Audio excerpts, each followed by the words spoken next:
So, Michael, thank you so much for taking the time. I really appreciate to talk to you today. I remember the first time I participated in SoundTrack Cologne was, I think, 2019, for a small panel on AI music. And since then, things have changed so much. In the last 2 years, since 24, you've been having the AI Music Home, so a full day dedicated to AI. And normally, these innovations they come with excitement and also concerns. How do you see the current state of AI, its impact in music, based on your experience with Soundtrack? Well, I guess AI has been around for some time already. People tend to use it, so it's not something really new. I think we did workshops on how to use tools already 8-9 years ago, and of course everyone was discussing.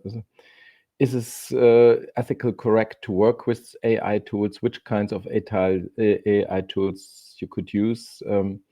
And for me, it seems that most of the composers use like a dozen AI tools already, but mostly not in creating content. So they use it as a tool, like any other tool, or even they use tools where they're not even aware that there was AI inside for some time, or they use tools that call themselves AI tools, but they're not really AI tools, Yeah.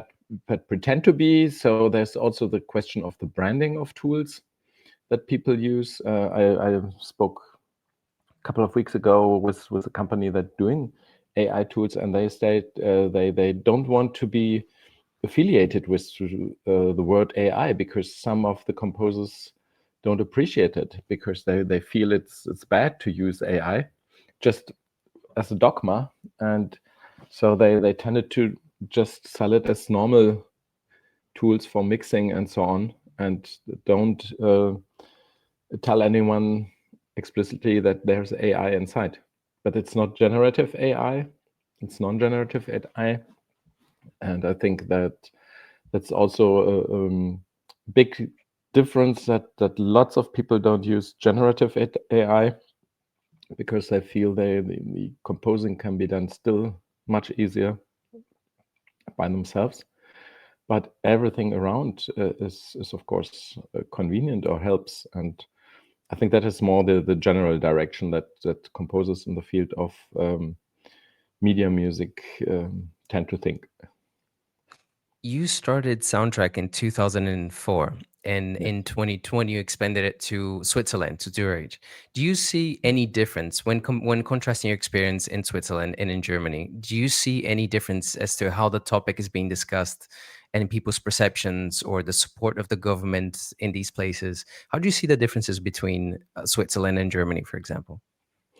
Well, in general, there's not such a big difference. The difference, of course, between Switzerland and Germany in general is that in Switzerland, you rarely talk about culture first, but first you talk about money. In Germany, you talk first about culture and then very hidden about the money issue. Um, you will reach the same point, but the discussion on money is much more open, and it's even with small things. If I ask someone to be on my board, I think in Germany someone would first say, "Oh, great, what have I to do?" and so on. And in Switzerland, they first would say, "Oh, that takes 2 hours in a month. Okay, how much do I get paid?" And then they think, "Oh yes, okay." And that's probably the difference. And the approach to music seems to me quite the same, and also the hesitation against generative AI. It's also more not even a thing of which age you have or something. It's more like if you're generally open to technical innovations, or if you're quite happy with the setup that you have. And in both countries, you have people that are much older than 60 and still were really enthusiastic in using AI tools and trying out everything. But you would also have younger ones would never touch something if it's said to be have AI inside. So there's no general rule for this. And I think we know from our studies that there's this strange situation in the media music industry that people who work with AI have probably looking more at the dangers and the risks that are inside AI, while people who have never worked with this seem to underestimate the risks that are inside it. That was something we were, I think, when I remember right, 2 years ago, we were quite shocked to see that this was the fact. You've been now for over 25 years working in the music and film industry. You worked as a festival director for several years at the Braunschweig Film Festival, apart from your entire work with SoundTrack.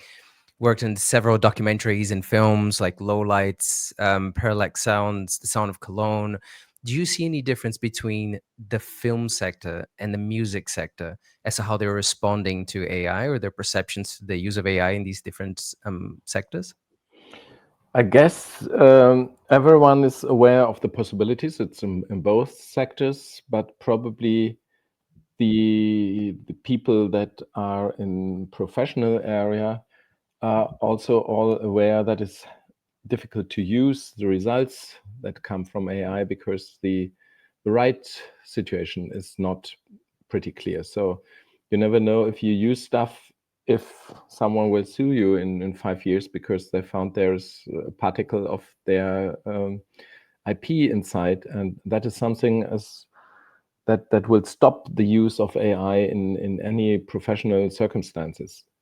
Of course, there are people who are willing to take the risk because there's, of course, some advantages, and there's sometimes probably also the hope that nobody will notice or find out or something.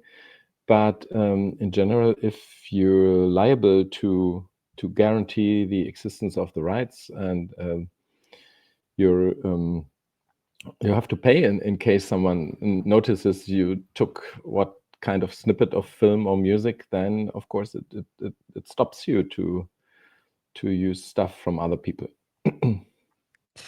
As we mentioned before, since 2024, you've created a full day dedicated to the topic of AI in SoundTrack, the AI MusicCon.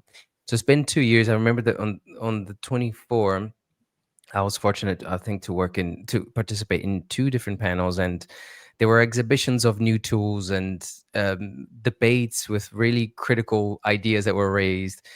Looking back now on these 2 years, what do you think are the main takeaways? What has really caught your attention to what was discussed or what was presented?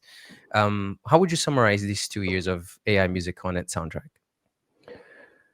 Well, I guess the general idea was, on the one hand, to discuss the political and author rights situation more in depth, and I think that has worked very well. And we've also focused a couple of topics that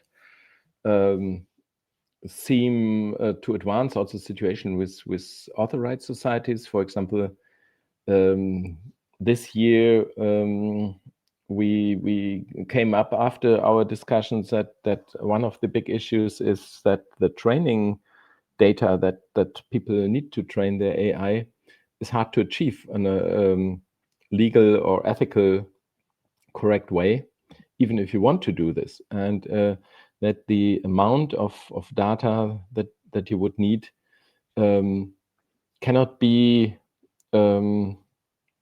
prepared by one authorized society. So the GEMA would be too small to give you a certain kind of quality of data, even if they had already something that is sufficiently accessible, with where we understand with 2 clicks how much you would pay and if this makes sense for your business model. And so we've followed up on this topic in Zurich with the heads of Swiss Perform and Swisa, the author rights societies in Switzerland plus someone from an AI company and Andreas Weidinger from the board of GEMA. And one of the outcomes was that probably the whole industry needs to find a new diligence concerning data. Do they have the rights to license the stuff for training? And do they have the rights for millions of works? And where can you access them for, let's say, all the world, and not only for one country in Europe? Because for an AI company, it's probably, in their opinion, too much work to ask 100 authorized societies in the world and then not be 100% sure if you really got the rights, because they might themselves have not the one right where they did an exception. And that is a big problem. So they tend to use, of course, content from production music companies, but that are maybe like 200,000 songs or something, and 200,000 works, and that is not enough to sufficiently train something. So Andy Weidinger told me that the first thing he suggested to GEMA was to have at least a button on their homepage to know with a name and a contact number who to access at GEMA if you want to train AI. So that is stuff that I find very fascinating, that we can move stuff forward through our event.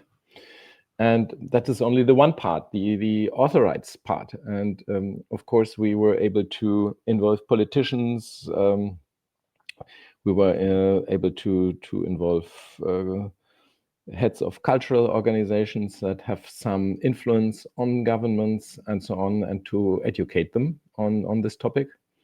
On the other hand, of course, there's these composers that had never touched AI or had no idea about this or never took the time to go into this, and they were able to find a lot of inspiration through our workshops, because that of course is easy if someone comes and explains to you that is the advantage and here are the limits, and this is the problem with the author rights, and so you can use this for this but not for this. And I see that especially also the guys who are really experts, they seem to profit a lot from each other's knowledge, because each of them is explaining stuff to each other, and at the end their expert wisdom has been even more improved, and they spread it in other events. So I think the whole thing is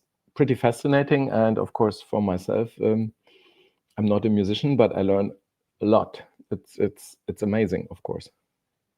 Speaking of copyrights, in 2024, together we developed a study called Artist Monitor, where we gathered the impressions of music composers, and the report has now been downloaded over 7,000 times. I'm actually going to put the link in the description of this video for anyone who would like to download the study.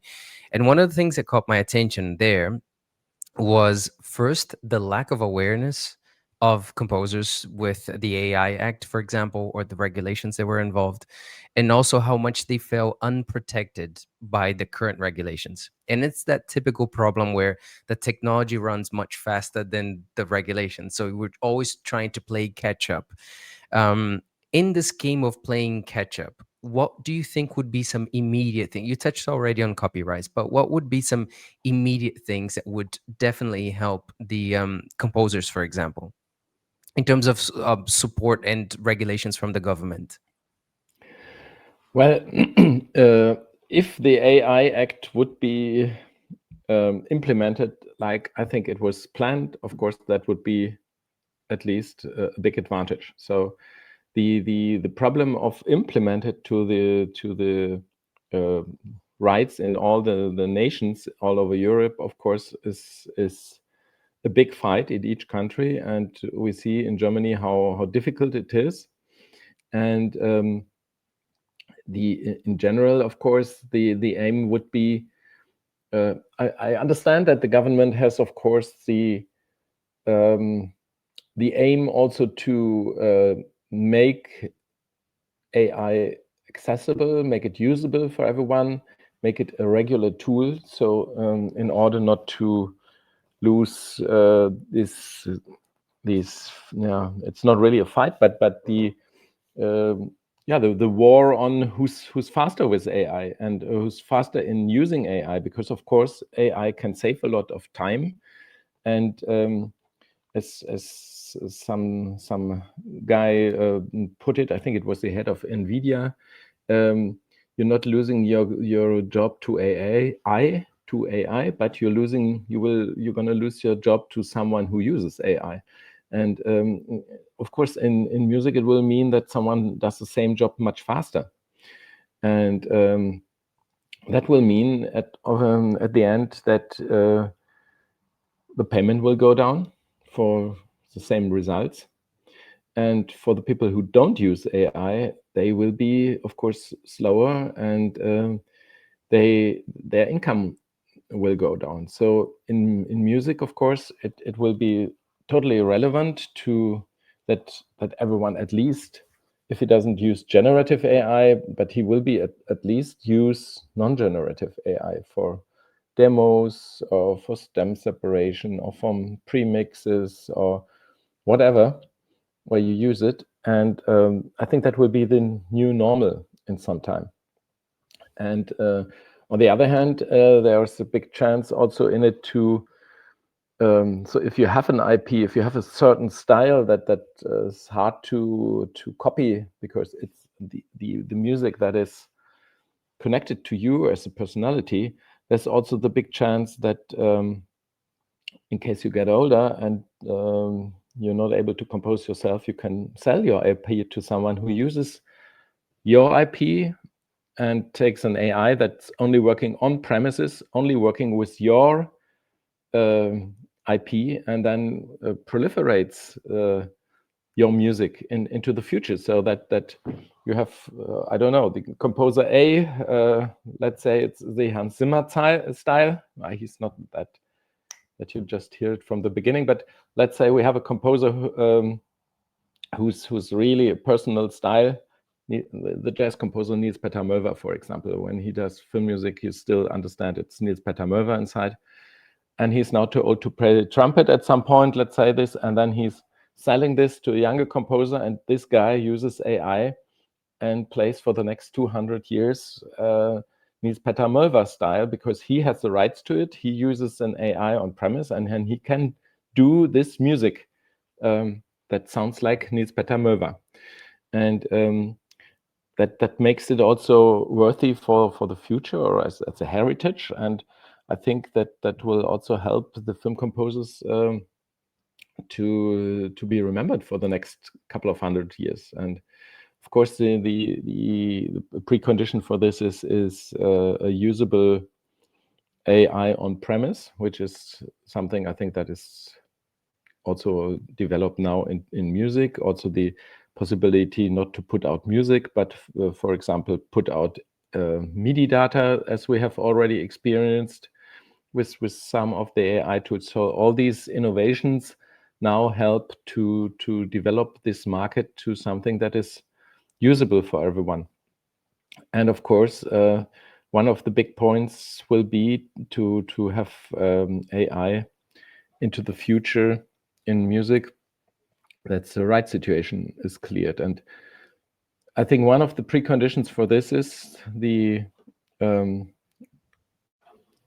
tariffs, or however you call it, provisions for fees for training in a feasible way that are really adapted to the market situation, because many people would like their AI, their intellectual property to be used for training, as long as they get paid for it and they get credited correctly. And that has to be made sure by the governments all over Europe. And of course, one big thing that is now quite obvious is that all the people who hold big sets of rights, I'd say like millions of songs or something, like authorized societies, or record companies or publishing houses, that they have to digitalize their rights management, because that is also lacking. Most of the companies still work on an Excel basis, I would say. So there's no big sets of rights management sets where you see, okay, for this specific song we have the rights of 4 of the 5 band members, and the 5th is in the other publishing house, but how do we get this? And we can only license you the stuff for 4 people, and the 5th right you cannot get with us, or stuff like this. So you have to exclude it for training purposes, and the people will not be remunerated, in my opinion. So at some point, the music companies have to do their homework and become professional, even the smaller ones, and that is a big step for the future, and it is much forced by AI. One of the topics that is most interesting me at the moment for my research is twofold. One is the extraordinary amount of content that is being generated, and how do we deal with this? So, for example, recently, Spotify changed their regulations for AI music, and in one go, they removed 75 million songs. Deezer applied a new software to try and detect uploading of AI songs, and they identified that 10% of all uploads, which summed up to almost 10,000 songs a day, were being AI generated. How do we deal with this? And for example, in the case of video, recently the release of Sora 2 and VO3, and there's a mix of entertainment, people just having fun with these tools, but also seeing genuine financial incentives, because there's tons of YouTube channels that are being produced with people just creating AI versions of known songs. And recently there was actually 2 cases that caught my attention. One was that the rapper 50 Cent, he endorsed one of the versions that were made of his songs, saying that it was great, and saying, go ahead and do whatever you want with all my catalog, create whatever versions you'd like. um an Australian band that I used to follow, but I still like, Silverchair, that the drummer also said a similar thing. How do you see, Michael, how do we deal with this overwhelming amount of creative AI content which is generated, when you have an entire group of human creators, many of them who attend SoundTrack, that take an entire year to release an album, or years to release a documentary, and when they do release it, it becomes a drop in the ocean of this massive amount. How do we deal with this? What are your thoughts? Well, the problem started already when there was something called YouTube, where everything was available all at once. And at some point, you notice that very few of the channels have traffic that is substantiating some income. So I think it was Sid Vicious who said 99% of everything is bullshit, and it's always this 1% that counts, or maybe it's 0.1%. But at the end, the things that are funny and that are interesting will survive, and with the music, it will be also the same. So if you do beautiful AI generated music, people might appreciate it, but the rest will go into history. And it's always sad that there's some creative output that's lost in history. I was in an exhibition yesterday in Frankfurt, and there's a guy whose works are worth now millions, and the whole museum was filled up with his works. But he did his last exhibition, I think, 30 years before his death, during his lifetime.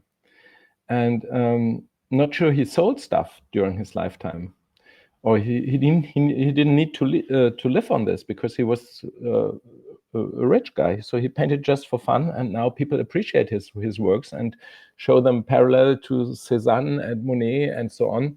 And probably you've never heard the name, who's Karl Schuch. Even I, as an art historian, knew the name, had seen one picture, but wasn't aware that he's such a great guy. And I think that will happen with a lot of stuff, of course. It's always happening. And there's Mozart, but what is the rest with the people who were composing on all the in all the kingdoms during the time, who were financed by their by their peers or by the church at this time. So they got lost by history. So, and some turn up again, like, for example, at the moment, works by female creatives now newly appreciated, so that they've never been shown, but today suddenly people care and look into this and see who's done interesting stuff that was never shown before, or which was attributed to their husband or whatever. And I think the world is imperfect, but at some point the creative stuff will turn up if it's interesting, or it got lost. And I think the most interesting stuff at somehow will always win in a way. And the same with AI. So I have no big fears of this. It's just for a specific person.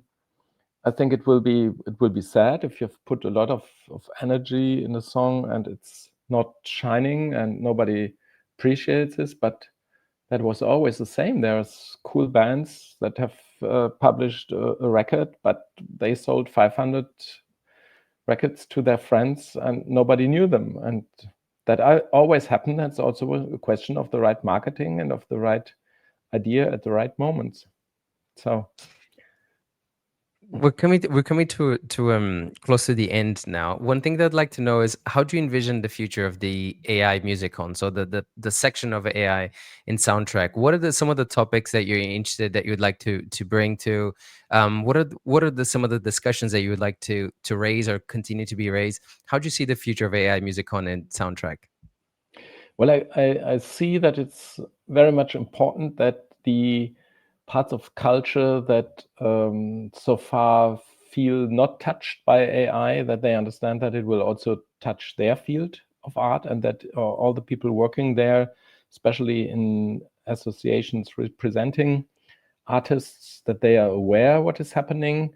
They're aware of the discussions going on the political side in Germany, in the rest of Europe, in the US, and which impact this will have, and where they have to fight and where they have to pressure their politicians, and also where they have to pressure to all their members to involve themselves in the discussion and to fight for their own rights, so that not get lost. I think that is a big part of the mission.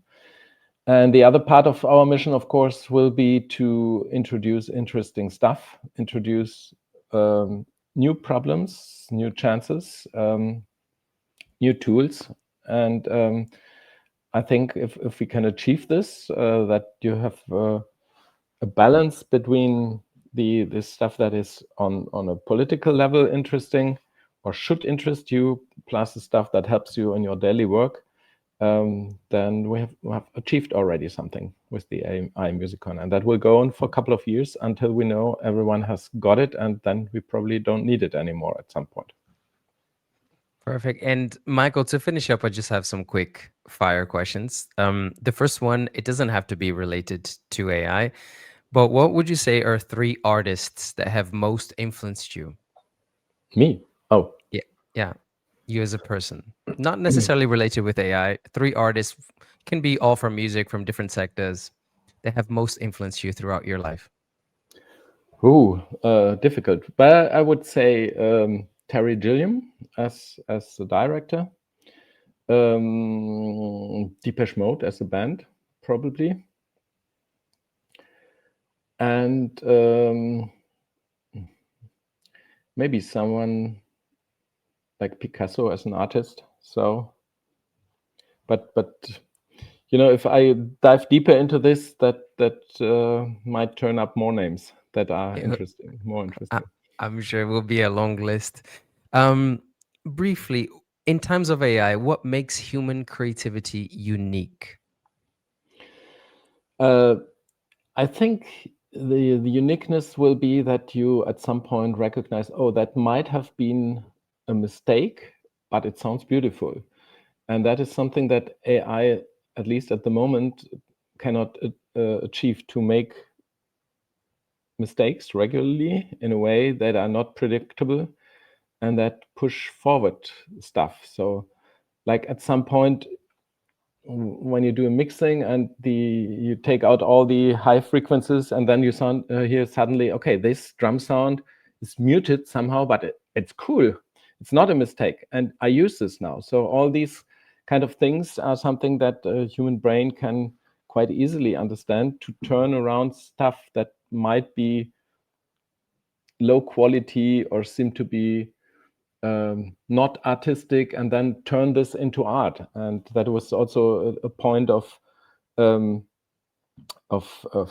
the art history in general, to use something that was vulgar or not necessarily part of the art, and reevaluate it, put it into another context, and suddenly make it to art. Like Duchamp, who took the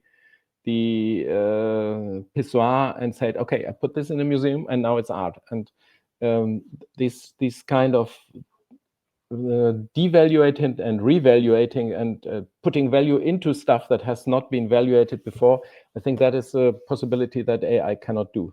That's a very good point. And to finish off, what is your message to creators that are somehow concerned about all of these transformations that are happening because of AI? I would say just stay ahead of everything as far as you can. Don't fear, embrace it, and see where can use it, but don't necessarily use it if it's not necessary. So it's no. So like my brother put it, I tried it, but I'm composing quicker. But I like it for mixing, for example. Yeah. Brilliant. Michael, thank you so much for taking your time. I really appreciate it. Most interesting to speak to you. Interesting question, and thanks so much to letting me speak to you.